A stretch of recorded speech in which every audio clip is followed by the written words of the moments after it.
प्रभु यीशु मसीह के मधुर और मीठे नाम में आज दिनांक 24 सितंबर दिन मंगलवार को आप सब श्रोताओं का हम स्वागत करते हैं। आज के दिन के लिए जो वचन है वो लिया गया है पहला कुरिन्थियों की पत्री उसका 14 अध्याय 2 पद।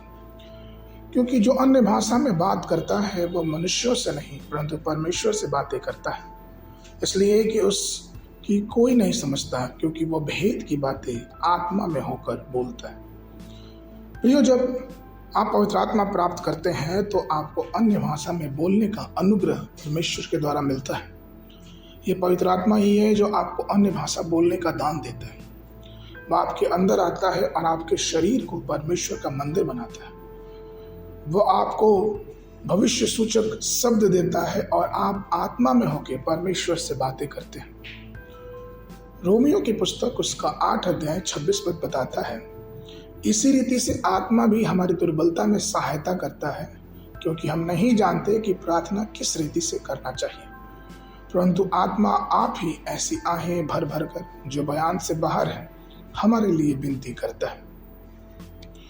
यीशु मसीह ने कहा मत्ती उसके 12 अध्याय के 34 पद में, क्योंकि जो मन में भरा है वही मुंह से निकलता है।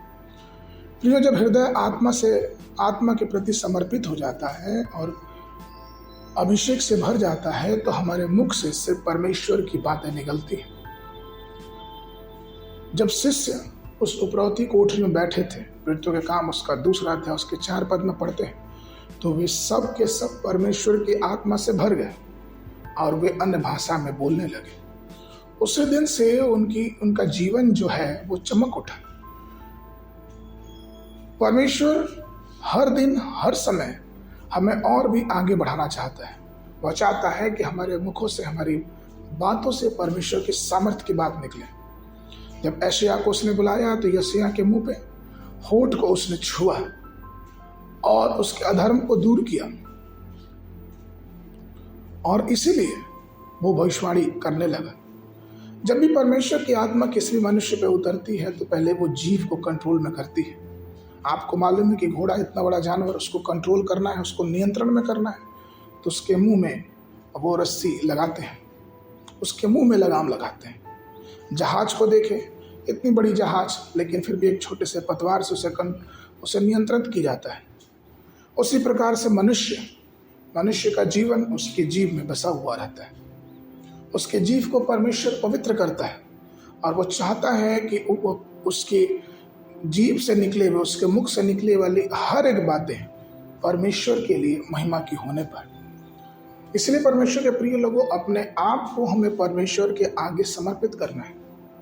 उसकी स्तुति, उसकी आराधना, उसकी महिमा, उसके सुसमाचार का प्रचार हमारे मुख से हमेशा होना चाहिए, क्योंकि यही परमेश्वर हमसे चाहता है और यही एक रास्ता है जिससे हम परमेश्वर की स्तुति और आराधना भरपूर मन से कर सकते हैं।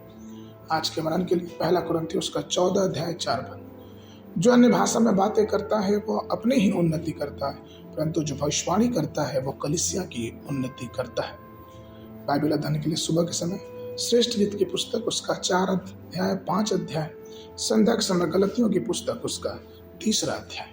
परमेश्वर आप सबको आशीष देवे।